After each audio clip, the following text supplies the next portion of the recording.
ভাই আপনার নামে একটা চার্জার পার্সেল ছিল। ভাই আমি তো কোনো চার্জার চুজ অর্ডার দিইনি ভাই।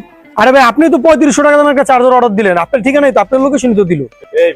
আপনার ঘরে দেখে মনে হয় যে 3500 টাকা দামের একটা চার্জার অর্ডার দিব, দেখেন তোর অবস্থা। আরে ভাই 3500 টাকা পেড করে দিছে তো, টাকা তো দেওয়া লাগবে না, শুধু ডেলিভারি চার্জ দেওয়া লাগবে 100 টাকা।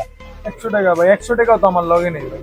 ওই ভাই 100 টাকা 3500 টাকা দামের চার্জার পাইতেছি, লয়ালো লাগলে পরে বেচালাম না, ডেলিভারি চার্জার 100 টাকা আমি দিতে আছি, সমস্যা নেই। বলেন তো, ল ল ও হ হ মনে পড়ছে, আমি অর্ডার দিয়েছিলাম এটা। কত 100 টাকা আছে না? দিয়ে দিই। এলাম ভাই। আচ্ছা ভাই।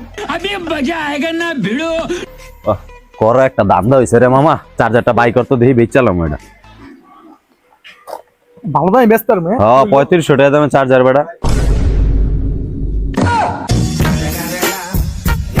Motherfucking Eagle Double G. Snoop Dogg.